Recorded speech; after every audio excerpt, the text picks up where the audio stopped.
Isolation is a very scary thought to many people.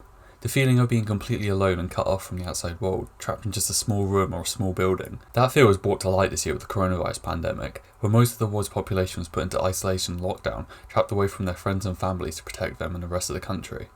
But that's not true isolation, is it? We live in a very connected world through the power of technology and social media. Because of this, the isolation many people faced this year wasn't true isolation. While it definitely was traumatic for me and many others, it wasn't true isolation. We still texted and messaged our friends and family on the daily. We could play games and FaceTime with them as well. We have access to an infinite supply of media and activities that can entertain us. You get the gist. It wasn't full, true isolation, and we weren't truly alone. But what if we didn't have any of this?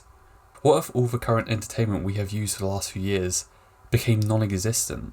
What if we had to face true isolation?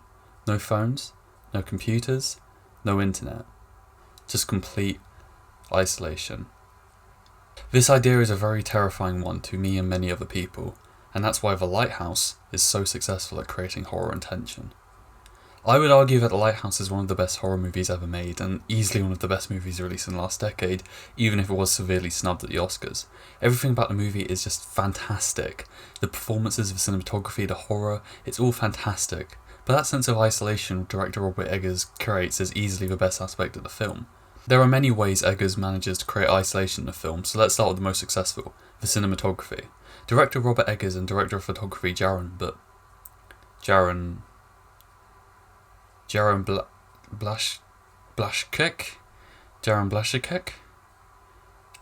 I think it's pronounced like that. Jaron, let's just call him Jaron.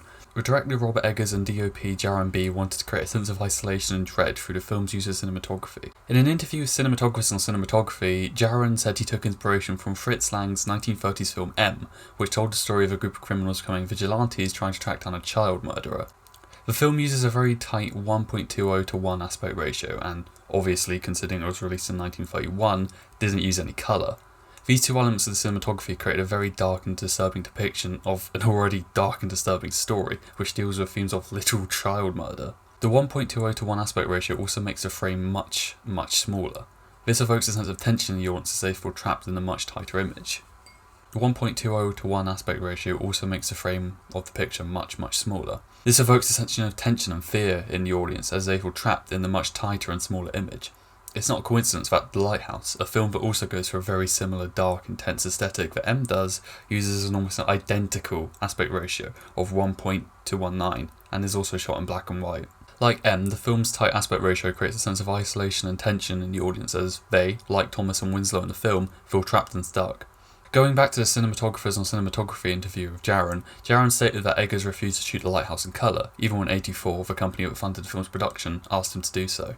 Eggers was worried that if the film was shot in colour, then it would lose a lot of its texture and gritty feel to it, which makes sense. If The Lighthouse was shot in colour, it would lose a lot of the tension and claustrophobia it had created with its black and white colour palette and a small aspect ratio. Why? Well, colour and a full widescreen experience with bright and big colours would make the experience much less terrifying for the audience as it would not have been as impactful. Let's do a quick experiment. What shot leaves the most impact on you after seeing it? This one? Or this one? Now, I'm not a magician, but I'm guessing it's this one, right? Why is this the case, you ask? Well, when was the last time you saw a big mainstream black and white movie made in the last couple of decades that wasn't put on streaming services or had a very small limited release? What was that? Never? Oh, yeah, that's right.